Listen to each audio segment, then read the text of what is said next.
Olá família, graça e paz, Mateus aqui, trazendo mais um vídeo para você da Palavra de Deus, das Escrituras Sagradas. Qual que é o objetivo? O objetivo desses vídeos não é nós fazermos aqui um estudo profundo, esgotarmos sobre algum tipo de assunto, mas é trazer conceitos básicos, fundamentos de tantas coisas que por vezes você até sabe, mas não consegue encaixar isso na sua vida cristã e não consegue às vezes encaixar até no entendimento. Então a ideia é cooperar, facilitar, conduzir também você a refletir e a contemplar aquilo que Deus fez em Cristo Jesus na cruz do Calvário. E hoje eu quero falar um pouquinho sobre a ressurreição, sobre a importância da ressurreição.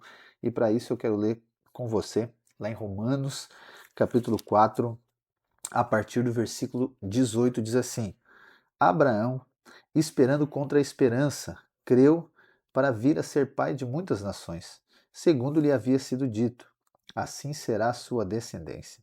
E sem enfraquecer na fé, levou em conta o seu próprio corpo, já amortecido, tendo ele quase 100 anos, e a esterilidade do ventre de Sara.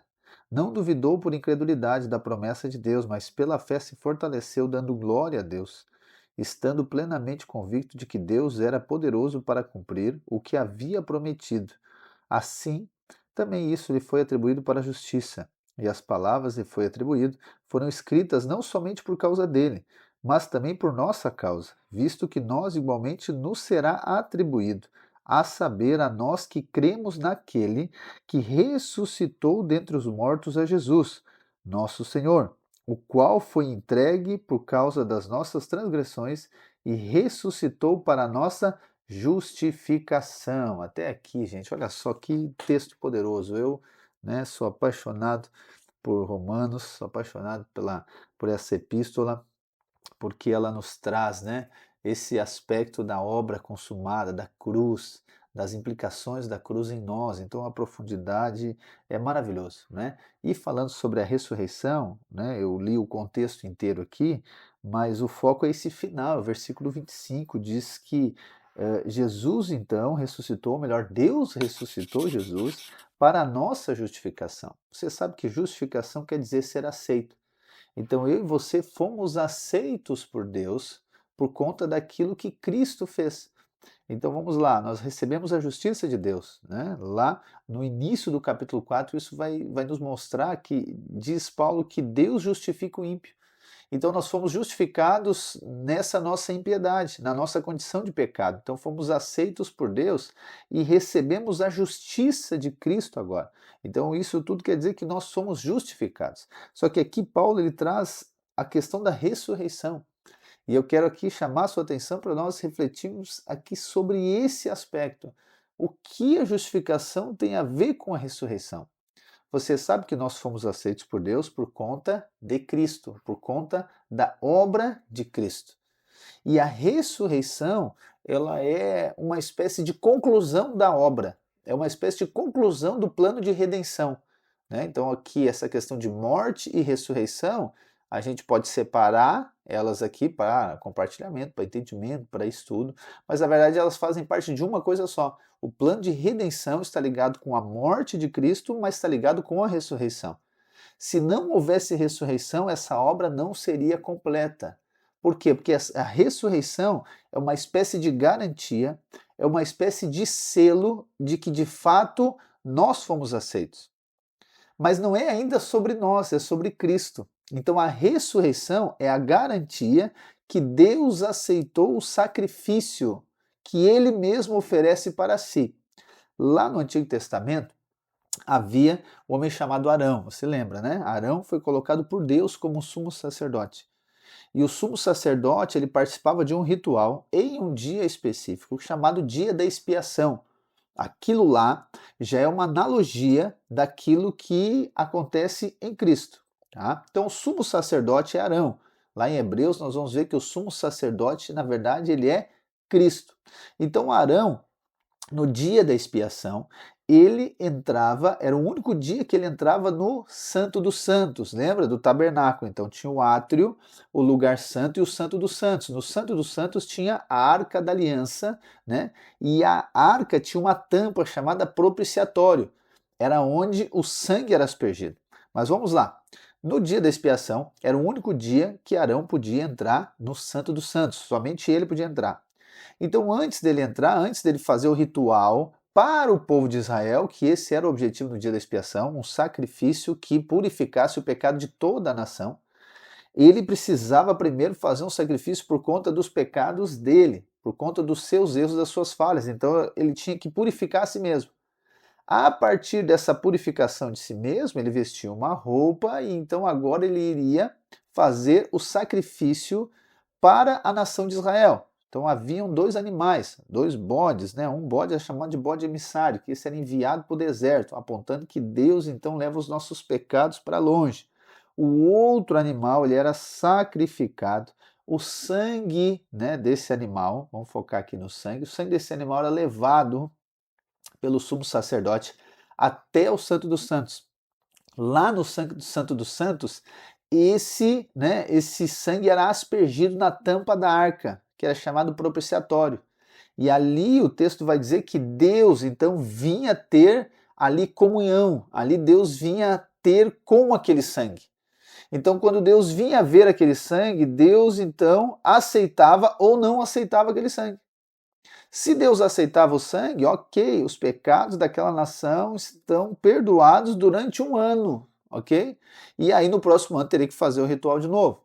Só que a figura do sumo sacerdote, como eu falei para você, ela aponta para Cristo. O sacrifício que era feito em relação ao povo também apontava para Cristo. Então por isso que nós vamos ver aqui em Romanos dizendo que Jesus ele é justo e justificador. Então ele é justo, né, como sumo sacerdote, mas ele é justificador também, que ele nos justifica, ok?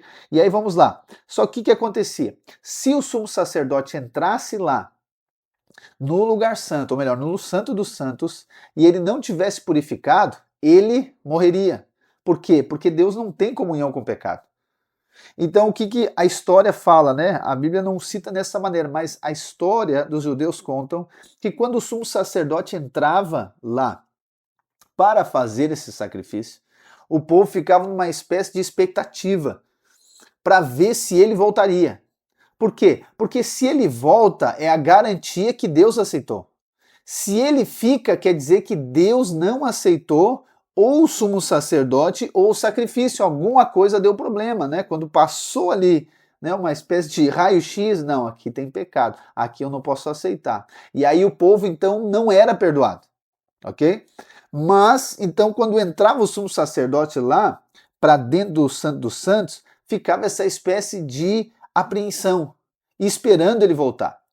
Então, quando ele voltava, né, eu imagino que o povo vibrava, porque era garantia que os pecados foram perdoados. E é mais ou menos isso que acontece na ressurreição.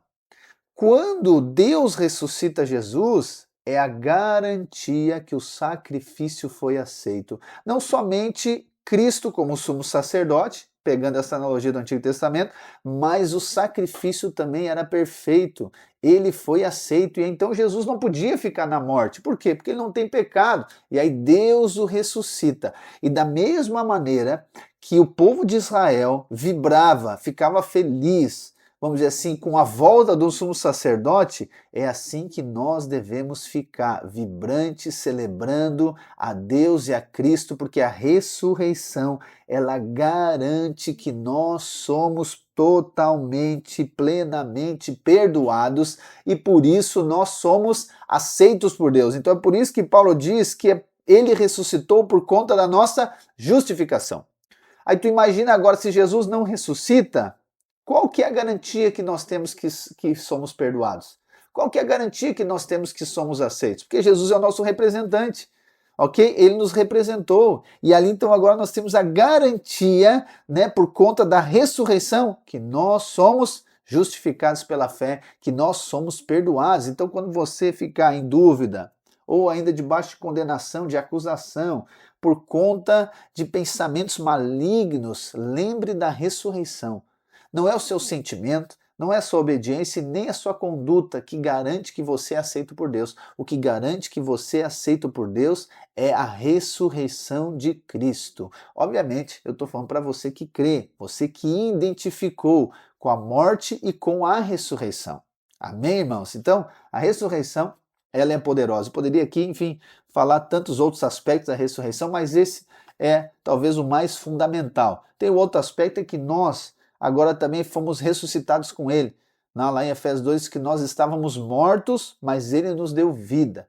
Então nós morremos com Cristo, mas agora nós ressuscitamos também com ele. Então tá ligado com essa identificação. Mas antes disso tudo, eu acho mais fundamental você saber que a ressurreição é a garantia daquilo que Deus fez em Cristo foi aprovado pelo próprio Deus. O sacrifício foi aceito, então você é perdoado, você é justificado. Você pode celebrar todos os dias isso. Você pode se alegrar todos os dias com isso. Nada que você faz vai mudar aquilo que Deus fez em Cristo Jesus. Você é totalmente aceito, você é totalmente perdoado, você é plenamente aceito, não pelas suas obras, mas pela obra consumada do Calvário. Ele ressuscitou, quer dizer que você foi aceito e quer dizer que você tem acesso. Agora você tem acesso ao trono da graça, como diz Hebreus. E aí você vai alcançar favor, graça, misericórdia diante das circunstâncias que você necessitar. Amém? Deus abençoe a sua vida e até o próximo vídeo.